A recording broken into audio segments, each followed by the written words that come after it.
Gérard de Nerval est un écrivain encore peu connu du grand public, ou plutôt mal connu, du fait de légendes qui se sont attachées à ce destin exemplaire de poète maudit. Il a pourtant eu des admirateurs prestigieux, Proust, qui voit en lui un grand génie, un des 3 ou 4 plus grands écrivains du XIXe siècle, et qui trouve dans les chimères qu'il y a peut-être les plus beaux vers de la langue française. De la même façon, de Sylvie, et beaucoup plus près de nous, Umberto Eco écrit « C'est l'un des livres les plus beaux qui ait jamais été écrit ». Nous avons la chance, dans ces années 1996-1997, de pouvoir mieux le connaître avec les représentations de Léo Burckhardt à la Comédie Française et avec l'exposition qui se tient à la Bibliothèque historique de la ville de Paris. Il est d'usage, lorsqu'on raconte la vie et la carrière d'un écrivain, de commencer par le début.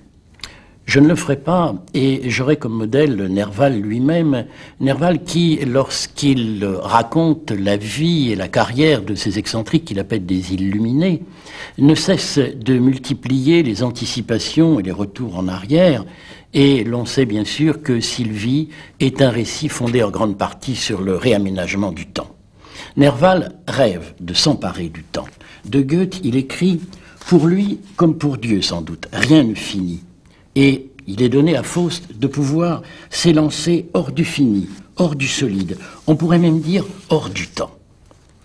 Je vous propose donc de nous transporter à la fin de l'année 1841 et de lire une précieuse lettre retrouvée il y a peu par Claude Pichois et que Nerval adresse à un ami obscur, Victor Loubens.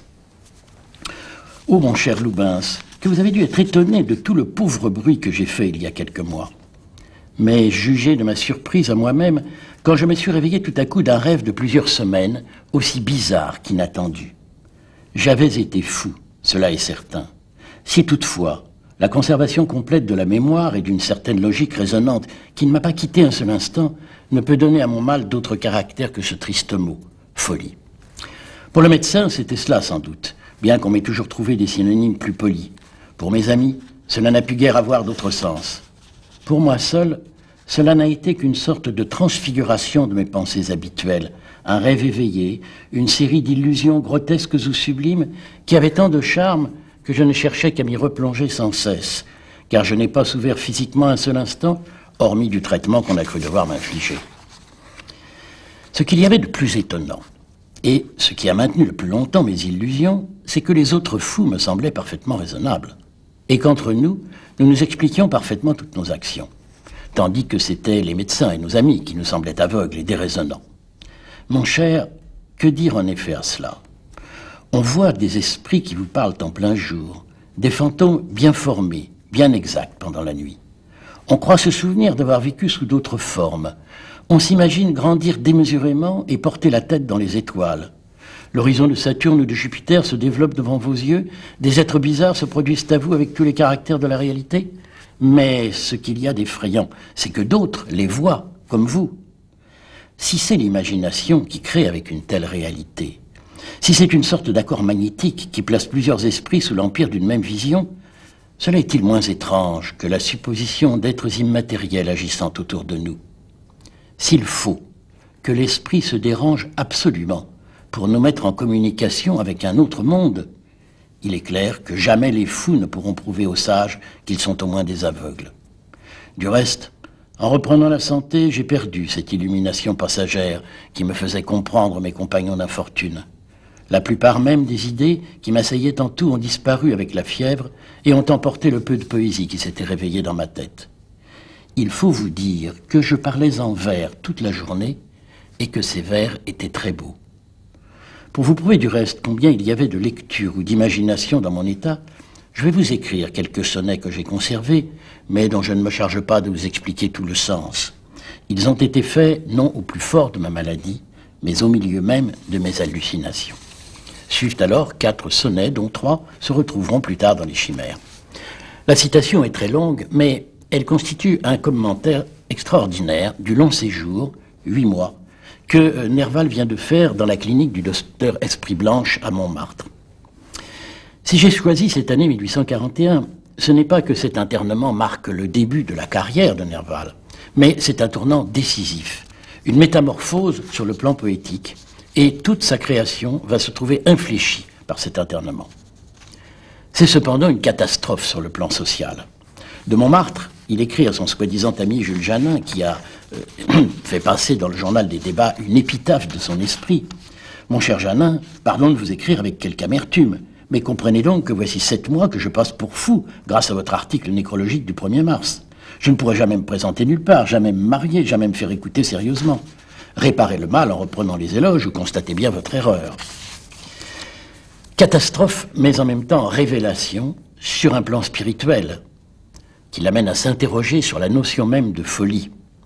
Et à la même époque, dans une lettre à Madame Alexandre Dumas, « Au fond, j'ai fait un rêve très amusant et je le regrette. J'en suis même à me demander s'il n'était pas plus vrai que ce qui me semble seul explicable et naturel aujourd'hui. Mais comme il y a ici des médecins et des commissaires qui veillent à ce qu'on n'étende pas le champ de la poésie aux dépens de la voie publique, on ne m'a laissé sortir et vaquer définitivement parmi les gens raisonnables que lorsque je suis convenu bien formellement d'avoir été malade, ce qui coûtait beaucoup à mon amour-propre et même à ma véracité. » Cette révélation sur le plan littéraire, c'est celle d'une nouvelle poésie, issue de la folie, attestée non seulement par la lettre à Victor Lubens, que je lisais il y a un instant, mais aussi par un autre manuscrit datant de l'internement même et qui présente 6 sonnets dédiés à des dames. L'exercice de la poésie serait donc lié à la folie, donnerait accès à un autre monde, permettrait de franchir ces portes d'ivoire ou de corne qui nous séparent du monde invisible. C'est une découverte fascinante, exaltante, mais vertigineuse et combien inquiétante. Les années suivantes, la conduite sociale va l'emporter. Nerval va garder le silence sur sa folie, il n'écrira plus à notre connaissance aucun sonnet, aucun poème avant le retour des crises, 11 ans plus tard. Je me demanderai d'abord comment Nerval en est arrivé à ce tournant de sa vie sociale et littéraire. Comment il a continué à exercer son métier d'écrivain en privilégiant alors la prose pour en arriver enfin à écrire sa folie.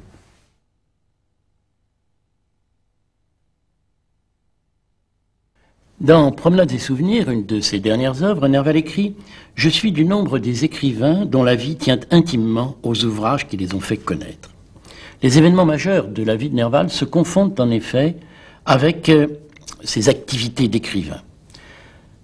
C'est pour lui un métier dont il a dû faire la conquête, un métier qui n'est pas étranger aux troubles dont il sera frappé. Où est le commencement de ce parcours qui conduit Gérard à l'asile? Beaucoup plus tôt qu'on ne le suppose en général. Dans leur excellente biographie de Nerval, Claude Pichot et Michel Brix relèvent dans un poème de collège ces vers. « Tu ris, mon cher rival, tu plains mon infortune. Tu crois que mon esprit est parti dans la lune, que mon glorieux sort fera peu de jaloux et qu'il faudra me mettre à l'hôpital des fous. » Déjà donc au collège, cette obsession que l'on retrouve dans d'autres textes, son mal vient en effet de très loin. Gérard Labruni est né le 22 mai 1808. Au mois de juin, son père est nommé médecin de l'armée du Rhin. Son épouse le suit. Le petit Gérard est mis en nourrice près d'Ermenonville. Il ne reverra jamais sa mère, qui meurt en Silésie en novembre 1810. D'une façon bizarre mais révélatrice, en 1855, Nerval rattachera le mal dont il souffre à celui qui a emporté sa mère. C'est encore dans Promenades et souvenirs. Elle est morte à 25 ans des fatigues de la guerre, d'une fièvre qu'elle gagna en traversant un pont chargé de cadavres où sa voiture manqua d'être renversée. La fièvre dont elle est morte m'a saisi 3 fois, à des époques qui forment dans ma vie des divisions régulières, périodiques. Toujours, à ces époques, je me suis senti l'esprit frappé des images de deuil et de désolation qui ont entouré mon berceau. L'image de cette mère perdue va devenir obsédante. La première version d'Aurélia, la plus explicitement autobiographique, va placer aussitôt après le récit de la première crise cette première vision.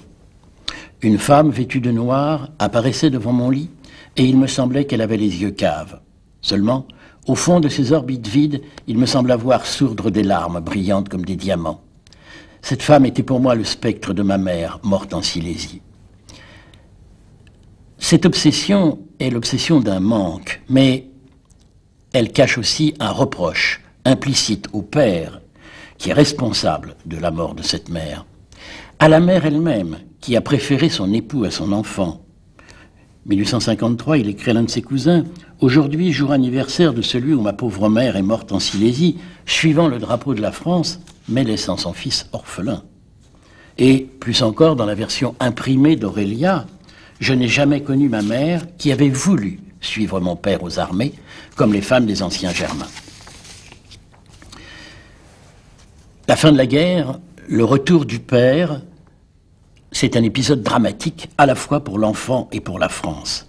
J'avais 7 ans et je jouais insoucieux sur la porte de mon oncle quand 3 officiers parurent devant la maison. L'or noirci de leurs uniformes brillait à peine sous leurs capotes de soldats. Le premier m'embrassa avec une telle effusion que je m'écriai « Mon père, tu me fais mal !» De ce jour, mon destin changea. Et quelques lignes plus loin, une heure fatale sonna pour la France. On ne sait pas grand-chose sur cette enfance. On sait en tout cas que la vocation littéraire a été très précoce et qu'elle a été combattue par le père. Les poèmes de collège qu'écrit Nerval ne sont ni meilleurs ni pires que ceux d'autres collégiens, mais ils sont particulièrement abondants, à peu près 80 poèmes, près de 7000 vers.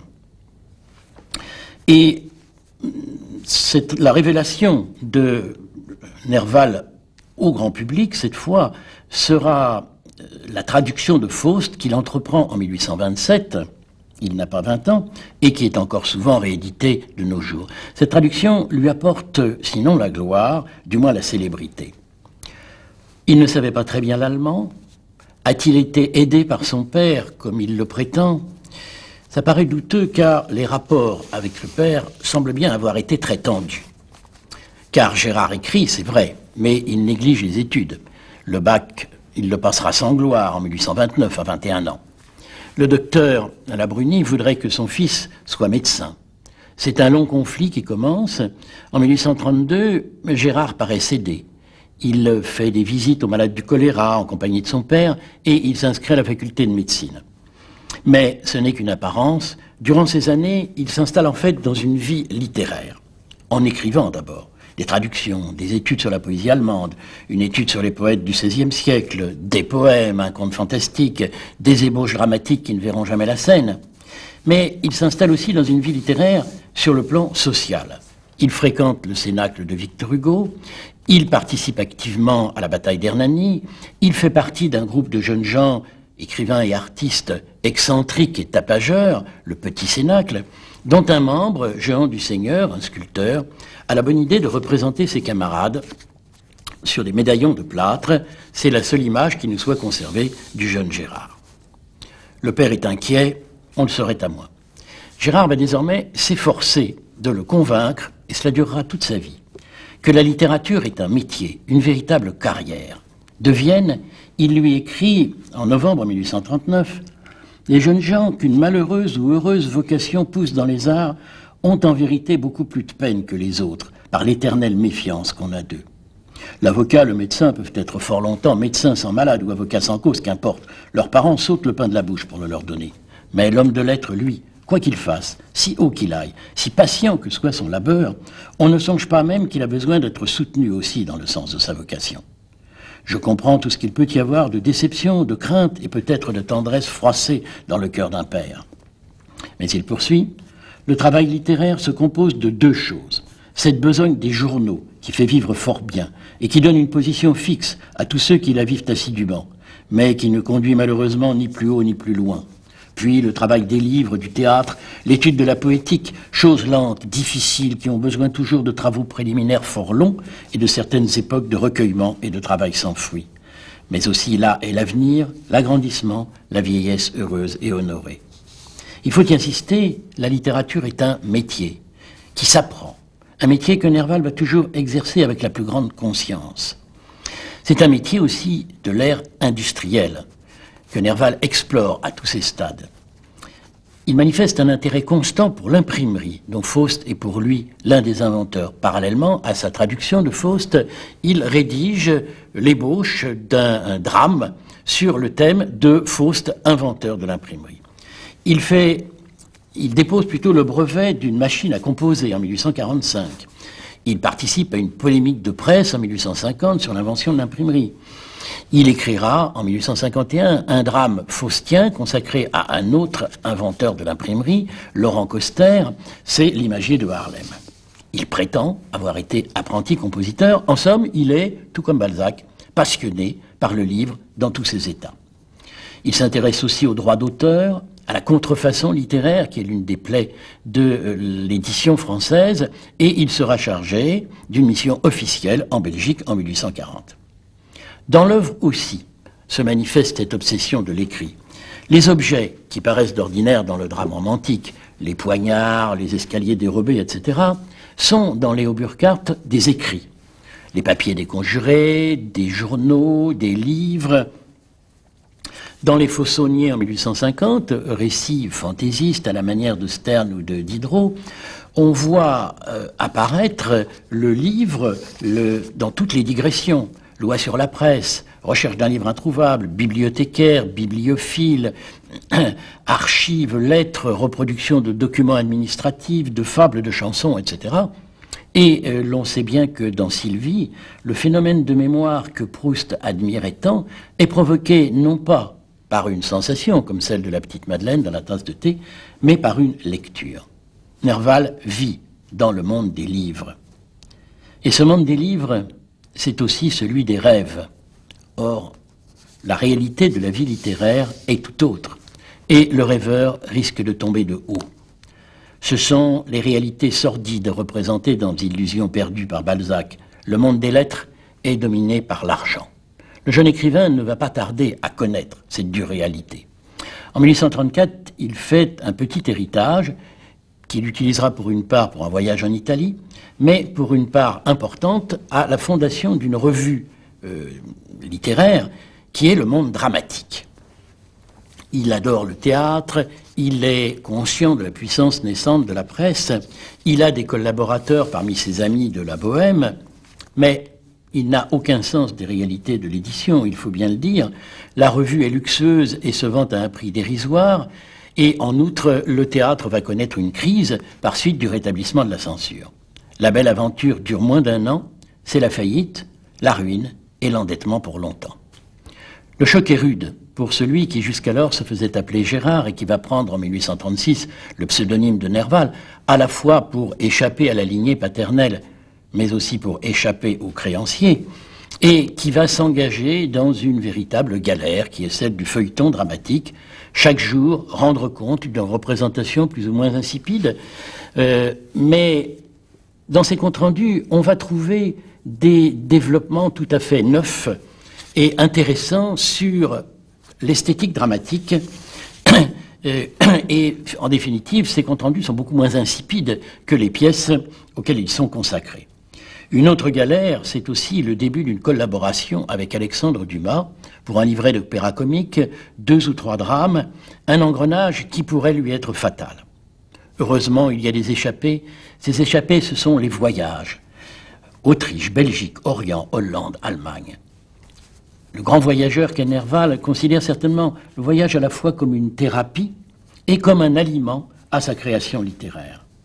Ces années 1830-1840, c'est l'apprentissage d'un écrivain, apprentissage qui donne lieu à une production peu abondante. Pourtant, une série de poèmes entre 1832 et 1835, les Odelettes, qui s'inspirent de la poésie légère de la Renaissance, mérite d'être mentionné car on y voit naître l'ambition d'une poésie musicale et l'accès possible à un autre monde.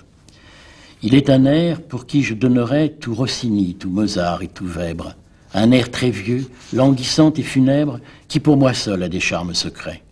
Or, chaque fois que je viens à l'entendre, de 200 ans mon âme rajeunit, c'est sous Louis XIII, et je crois voir s'étendre un coteau vert que le couchant jaunit, puis un château de briques à coins de pierre, aux vitraux teints de rougeâtre couleur, sein de grand parc avec une rivière baignant ses pieds qui coule entre des fleurs, puis une dame à sa haute fenêtre, blonde aux yeux noirs en ses habits anciens, que dans une autre existence, peut-être, j'ai déjà vu et dont je me souviens. Puissance évocatoire de la musique, remontée du temps, paysage, femme aimée dans une autre existence, tous ces ingrédients se retrouveront dans les œuvres ultérieures. Léo Burckhardt, en 1839, drame mi-bourgeois, mi-historique, va connaître un demi-succès qui plongera Nerval dans une période dépressive accentuée vraisemblablement par un séjour à Vienne durant l'hiver 1839-1840, où il fait la rencontre troublante d'une virtuose du piano, Marie Pleyel. L'année suivante, 1840, donc, c'est une période de surmenage avec le travail sur l'analyse et la traduction de fragments du Second Faust et une importante introduction où il s'interroge sur la création littéraire et les limites de l'imagination. On peut dire, dit-il de Goethe, qu'il a fait sortir la poésie de son domaine en la précipitant dans la métaphysique la plus aventureuse. L'art a toujours besoin d'une forme absolue et précise, au-delà de laquelle tout est trouble et confusion. Et ces développements sur Faust vont l'amener à réfléchir sur ce que devrait être sa création littéraire propre, mais ça a été aussi pour lui une très grande fatigue, et en décembre 1840, il se trouve à Bruxelles, il assiste par l'intermédiaire d'une somnambule au retour des cendres de Napoléon à Paris. Cette grande idée me frappa, dit-il. Il voit en un même lieu la pianiste rencontrée à Vienne, une cantatrice autrefois aimée, et la reine des Belges, Louise d'Orléans. Entre ces deux femmes, une ressemblance troublante. Cette soirée me laissa une vive impression, dit-il. Ce récit, qu'il fera dans la première version d'Aurélia, précède immédiatement la crise qui va frapper au retour. Scandale sur la voie publique vers le 20 février. Il se dirige vers l'Orient, disperse ses vêtements en chantant un hymne mystérieux et il est interné donc dans la maison du docteur Esprit-Blanche. Il en sort en novembre, il se veut guéri et il gardera le silence sur sa maladie. Le registre de la maison de santé portait à l'entrée probablement curable, mais 3 mois plus tard, un verdict laconique, incurable. L'homme qui sort se sait fragile. Il a découvert qu'il était possible d'écrire autre chose, d'écrire autrement, mais il a conscience des dangers qui le guettent, et ce dilemme va orienter sa création et donner naissance au chef-d'œuvre.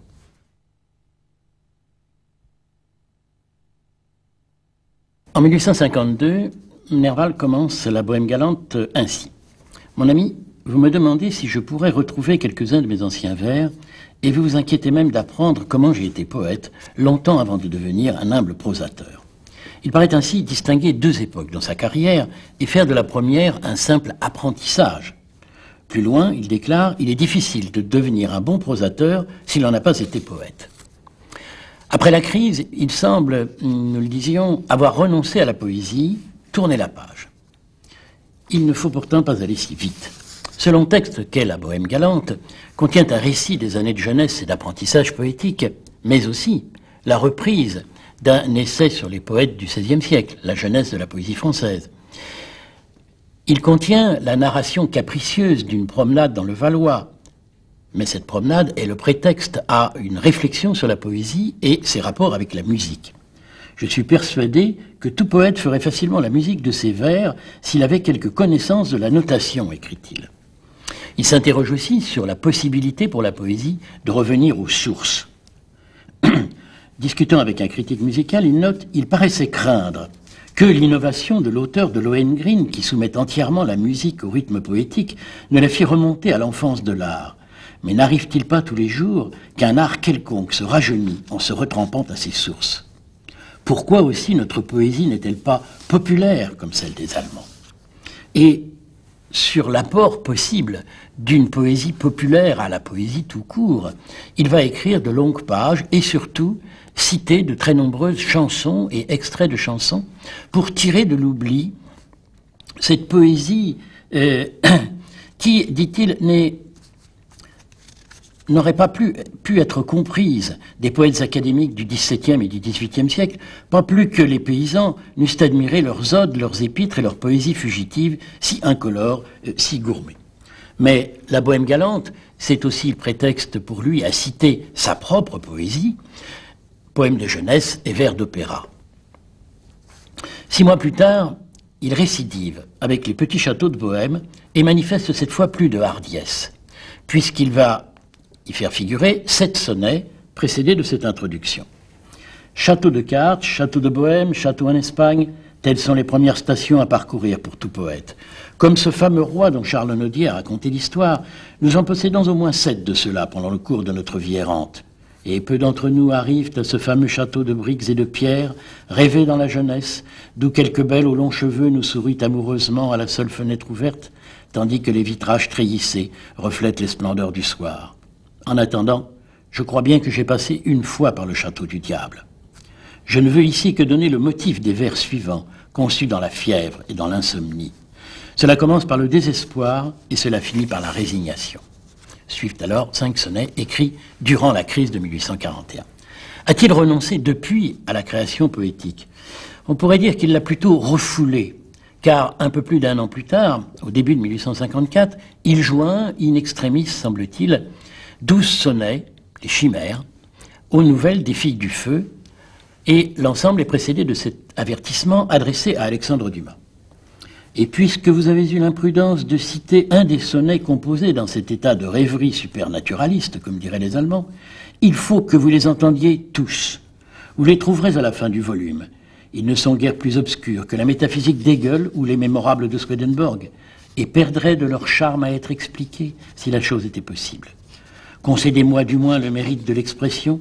La dernière folie qui me restera probablement, ce sera de me croire poète.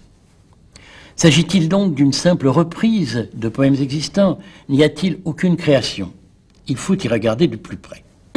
Examinons par exemple le sonnet qui, en 1854, porte le titre de Delphica. Il a déjà été publié 2 fois. Une fois en 1845 dans une revue sous le titre de Vers dorés. Ce titre passera à un autre sonnet. En 1852 dans les Petits Châteaux de Bohême sous le titre de Daphné. Le texte dans les 2 cas est peu différent.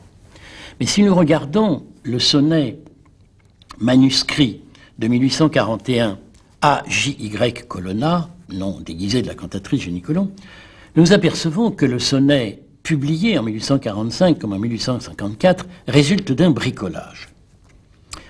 Nerval y reprend les 2 quatrains de A.J.Y. Colonna.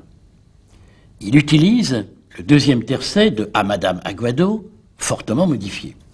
Et il raccorde par un tercet intermédiaire qu'il compose pour la circonstance. Ce n'est pas pour autant qu'il laisse de côté les 2 tercets de A.J.Y. Colonna, ils vont passer simplement dans un autre sonnet des chimères, Myrto. Ainsi, le sonnet, que l'on considère comme la forme poétique la plus parfaitement achevée, est pour Nerval une œuvre ouverte. Peut-être est-il devenu incapable d'écrire de la poésie, hors des périodes d'exaltation que donne la folie, mais il découvre la possibilité de composer de nouveaux poèmes à partir de textes existants. Et cette composition, ce type de composition, va devenir une loi fondamentale de sa création en prose comme en vers. Car il s'aperçoit qu'en déplaçant les parties d'un ensemble, on donne à l'ensemble un autre sens. Sa composition s'apparente ainsi à la composition musicale, celle qui reprend thèmes et motifs, qui les réarrange autrement. Mozart a usé du procédé, Rossini en a abusé peut-être. On pourrait objecter, si Nerval procède ainsi, c'est sans doute par besoin d'argent et par une certaine crainte de l'impuissance à écrire. Soit. Mais la recherche combinatoire est une des constantes de l'esthétique nervalienne.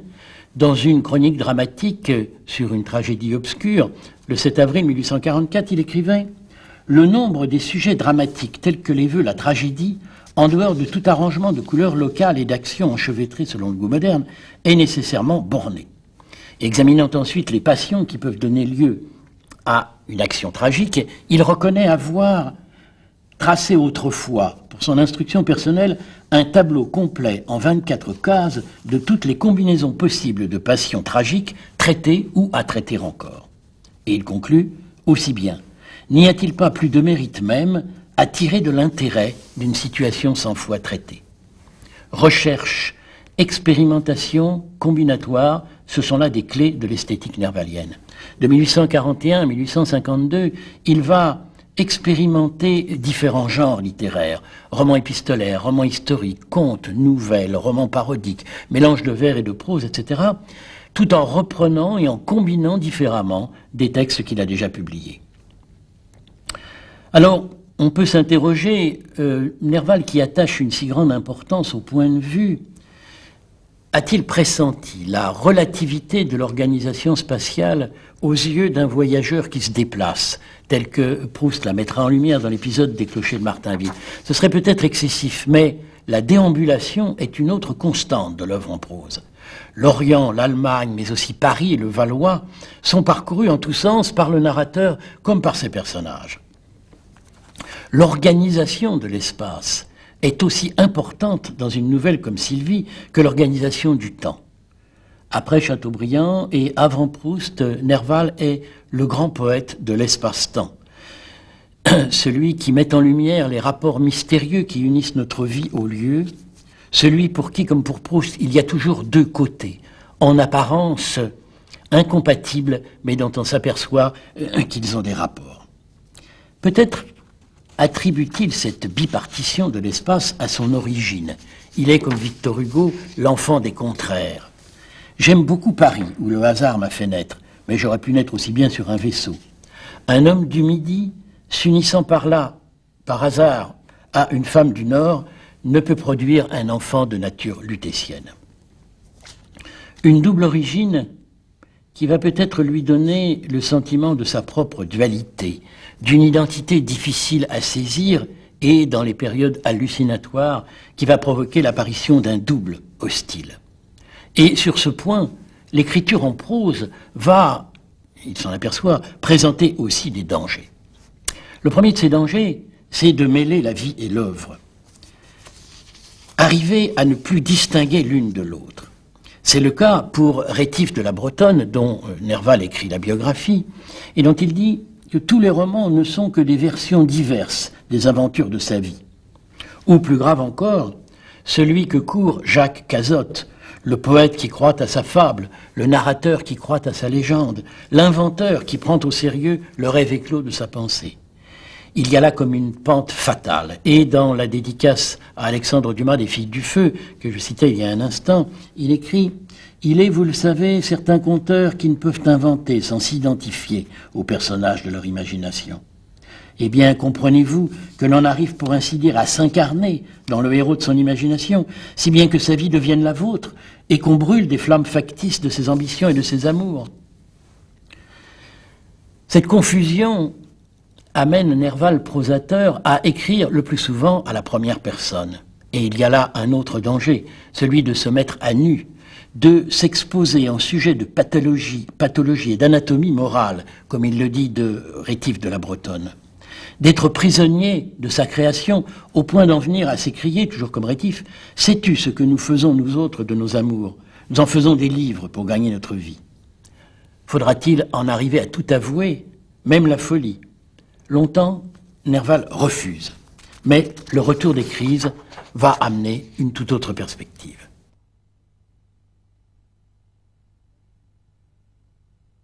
L'année 1850 est marquée pour Nerval par une très grande activité. Il rédige Les Confidences de Nicolas, cette biographie de Rétif de la Bretonne dont il se sent si proche et dont nous avons parlé. Il met en ordre les différents morceaux de son voyage en Orient qui paraîtra l'année suivante et lui ajoute une dernière partie. Il écrit cet anti-roman, Les Faux Sauniers, qui lui permettent de retrouver son Valois maternel. Ces trois récits ont un point commun. Ils constituent une réflexion sur la première personne dans le récit et sur le dédoublement que cette personne implique, ce qui amène Nerval dans un premier temps à s'engager très peu dans cette première personne. Le regard de spectateur que porte le voyageur sur le monde environnant, l'ironie qui apparaît dans un anti-roman, la première personne qui est celle d'un autre dans Les Confidences de Nicolas, tout cela manifeste encore une mise à distance. En 1851, la composition d'un drame gigantesque, pré-claudélien, l'imagier de Harlem dont nous parlions, et qui porte sur l'invention de l'imprimerie, va le fatiguer énormément. Il fonde sur ce drame de grands espoirs. La première a lieu le 27 décembre 1851, mais il n'y a que 20 représentations et le drame est retiré de l'affiche le 23 janvier 1852. Le même jour, Nerval est hospitalisé jusqu'au 15 février. Il va alors déployer une activité encore plus fébrile. Paraissent successivement Loreley, La Bohème galante, Les Nuits d'octobre, Les Illuminés, Contes des Facéties, Petit château de Bohème. Il voyage en Belgique, en Hollande. Tout cela, bien sûr, tous ces écrits sont faits en grande partie du bricolage, comme nous le disions tout à l'heure, fait avec des morceaux existants. Mais, comme il aime à le dire, après Balzac et après Napoléon, tout se paie. Et au début de 1853, c'est un nouvel internement, puis la publication d'un nouveau chef-d'œuvre, Sylvie, et la rechute. À la fin du mois d'août 1853, il entre dans la clinique du docteur Émile Blanche, le fils de celui qui l'avait soigné en 1841, à Passy. Il va y passer 11 mois sur les 17 qui lui restent à vivre. Des séjours entrecoupés de sorties, de voyages, avec des résultats plus ou moins heureux, on sait comment finira la dernière période de liberté.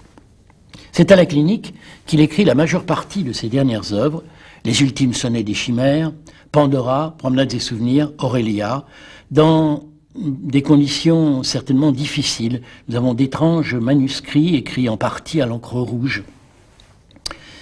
Il cherche à coup sûr à prouver que son talent est intact, mais il redoute parallèlement de se trouver dans l'impossibilité d'écrire, et il va se décider enfin à adopter une autre attitude envers sa folie. Elle a éclaté au grand jour, il n'est plus possible de la dissimuler.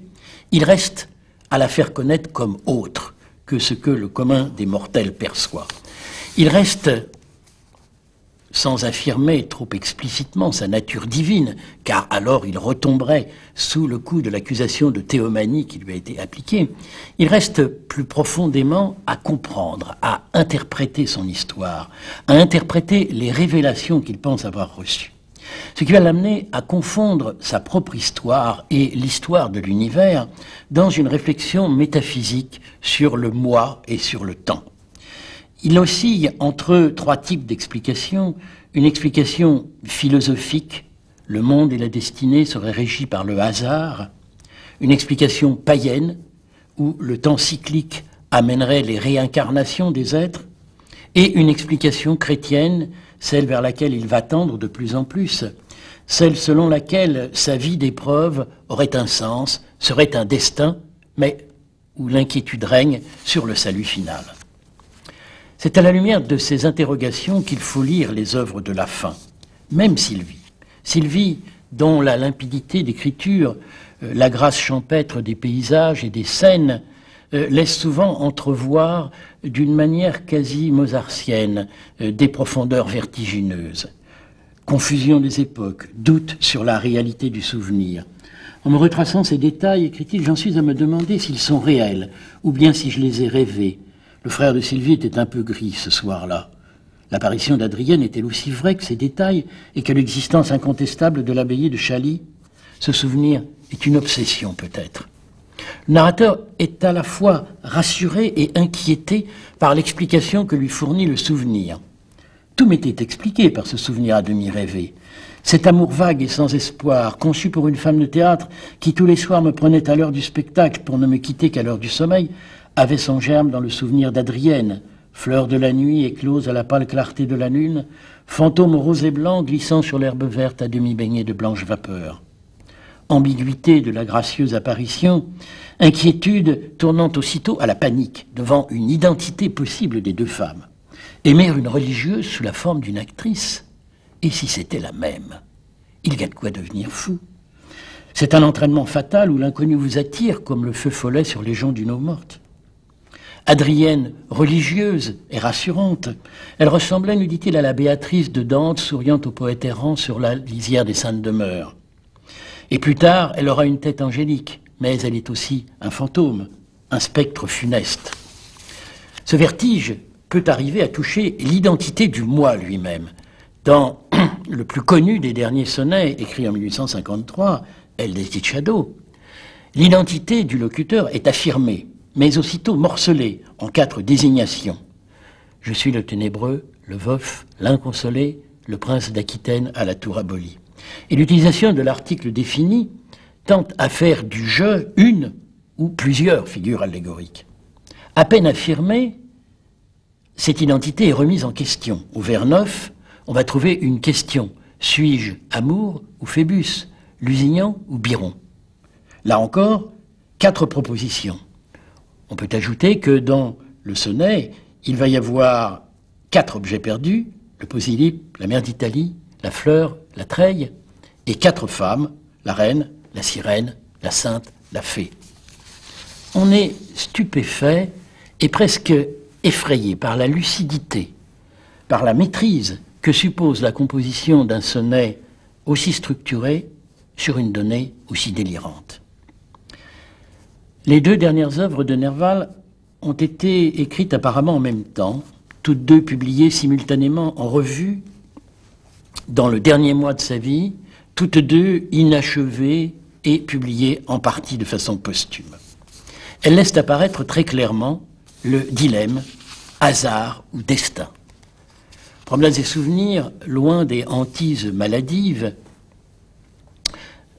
en apparence, est une déambulation dans Paris et dans les environs, prétexte la recherche d'un domicile, et le récit est placé entièrement sous le signe du hasard. Le hasard a joué un si grand rôle dans ma vie que je ne m'étonne pas en songeant à la façon singulière dont il a présidé à ma naissance.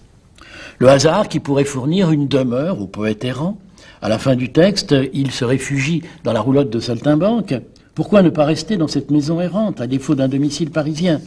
Mais il n'est plus temps d'obéir à ces fantaisies de la verte bohème, et j'ai pris congé de mes hôtes, car la pluie avait cessé. La tonalité est bien différente dans Aurélia. Après beaucoup d'hésitations, dont témoignent de nombreux remaniements sur des manuscrits, il consent enfin à parler de sa folie. À parler de sa folie en rendant compte, en écrivant ses rêves ou ses visions. Ce qui nous vaut des pages admirables, véritables poèmes en prose comme le chapitre 6 de la première partie ou les mémorables dans la seconde partie. Mais il va aussi raconter ces périodes de crise en cherchant à leur trouver un sens, en cherchant à faire de cette vie, de ces épreuves, un véritable destin. Pendant mon sommeil, j'eus une vision merveilleuse. Il me semblait que la déesse m'apparaissait me disant « Je suis la même que Marie, la même que ta mère, la même que sous toutes les formes tu as toujours aimé. À chacune de tes épreuves, j'ai quitté l'un des masques dont je voile mes traits, et bientôt tu me verras tel que je suis. » Ou encore plus loin, du moment que je me fus assuré de ce point que j'étais soumis aux épreuves de l'initiation sacrée, une force invincible entra dans mon esprit.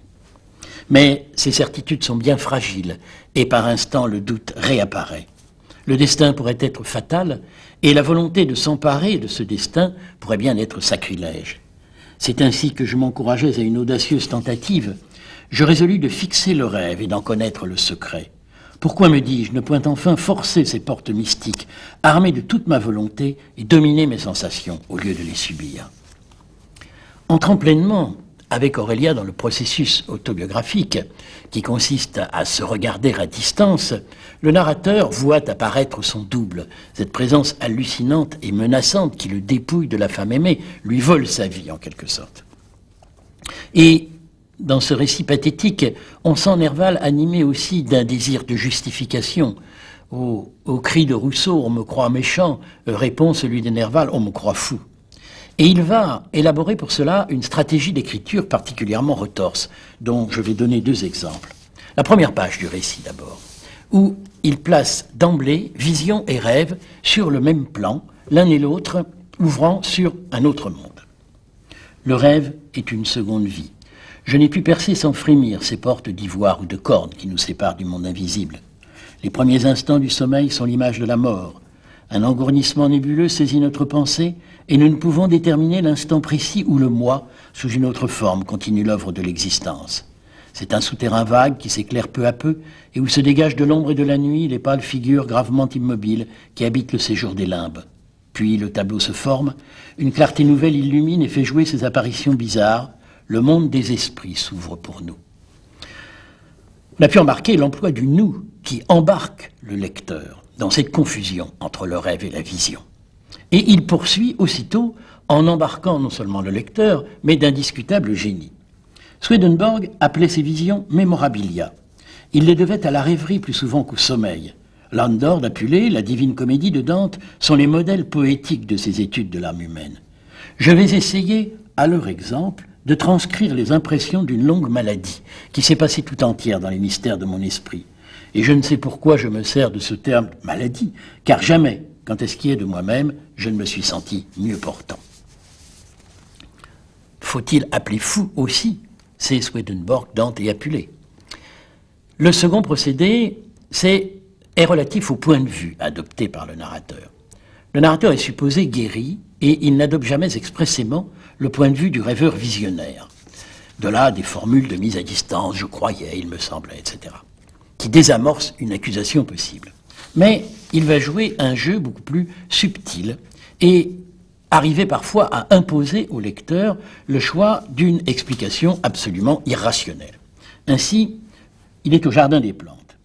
J'allais ensuite visiter les galeries d'ostéologie. La vue des monstres qu'elles renferment me fit penser au déluge et, lorsque je sortis, une averse épouvantable tombait dans le jardin. Je me dis, quel malheur, toutes ces femmes, tous ces enfants vont se trouver mouillés. Puis je me dis, mais c'est plus encore, c'est le véritable déluge qui commence. L'eau s'élevait dans les rues voisines. Je descendis en courant la rue Saint-Victor et, dans l'idée d'arrêter ce que je croyais l'inondation universelle, je jetai à l'endroit le plus profond l'anneau que j'avais acheté à Saint-Eustache. Vers le même moment, l'orage s'apaisa et un rayon de soleil commença à briller. Dans ce texte, la juxtaposition et la coordination sont purement temporelles. Des hypothèses délirantes sont exprimées, mais le lecteur est invité à lire cause et conséquences dans ces faits qui sont apparemment sans rapport. Dernier exemple, une page extraordinaire qui retrace l'une des visions les plus aberrantes du récit, un délire total, accompagné d'un regard parfaitement lucide sur le paysage parisien qui l'entoure.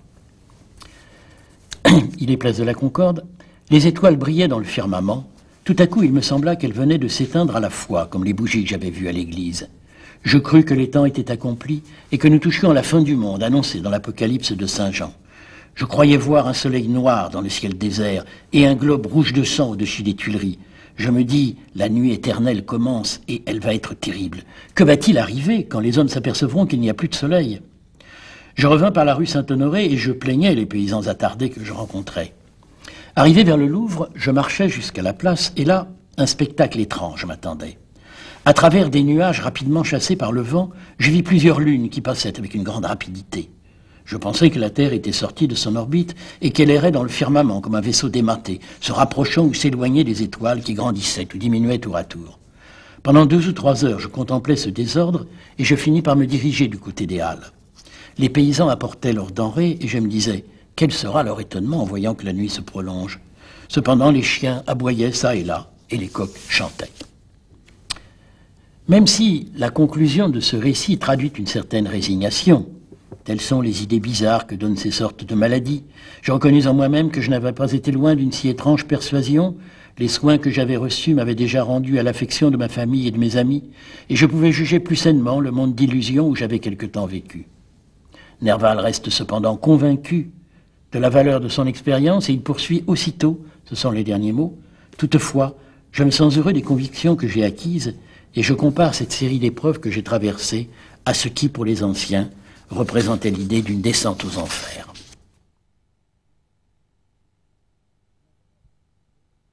Nadar, le célèbre photographe, a pris plusieurs clichés de Nerval durant les dernières semaines de sa vie. Il est difficile de reconnaître sur ces clichés le jeune et joyeux bohème, de reconnaître dans cet homme misérable aux faciès d'alcoolique. Nadar a réussi là un de ses plus beaux portraits, avec ce SDF, dirait-on aujourd'hui, de génie. C'est pourtant bien là le poète qui a ouvert de nouvelles portes, le prosateur qui a exploré les possibilités du récit, cherchant sans cesse à créer de nouvelles formes propres au message inouï qu'il voulait délivrer. Le regard est déjà ailleurs. Nerval est sorti de la maison du docteur Blanche contre l'avis du médecin. C'est une intervention fâcheuse de la Société des gens de lettres qui lui a permis de sortir. Dans cet hiver extrêmement froid, il erre dans Paris, sans domicile, peu de vêtements, cherchant désespérément à mettre au point cette Aurélia dont il traîne les manuscrits dans ses poches, écrivant ça et là sur les tables des cafés. On connaît la fin, Au matin du 26 janvier 1855, on trouve Nerval pendu dans une ruelle sinistre du quartier du Châtelet, la rue de la Vieille Lanterne. Il fait un froid glacial. De cette rue sinistre, Célestin Nanteuil, l'un des vieux camarades du doyenné de la Bohème, nous a laissé une illustration, et de nombreux peintres et dessinateurs ont voulu représenter cet endroit étonnant. On lui fait de superbes funérailles à Notre-Dame. Tout Paris littéraire et artistique est présent. Sans doute y a-t-il là de nombreux confrères qui se reprochent de n'avoir pas davantage aidé leurs camarades. Parmi les discours prononcés au Père-Lachaise, celui de Francis Vey, le président de la Société des gens de lettres, qui rend hommage et qui rend justice en même temps à l'écrivain avant tout. Ce qu'il a souffert, messieurs, vous le savez tous. Nulle plainte banale ne doit ramener cette existence rêveuse aux vulgarités qu'elle secouait avec tant de grâce et de fierté. Gérard n'a jamais compris l'existence en dehors du culte des lettres. Et plus loin, enfin, Gérard de Nerval n'a jamais livré au public une page négligée. Il n'a jamais, même aux prises avec la nécessité, sacrifié ni ses convictions ni son goût.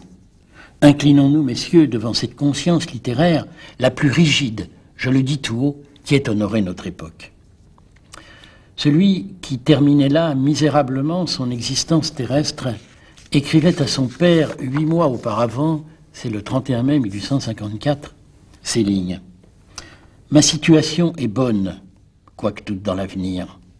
Mes ouvrages sont un capital que j'augmenterai s'il plaît à Dieu et qui, fût-ce après ma mort, suffirait à m'acquitter envers les hommes. » Sur ce point, au moins, il avait raison.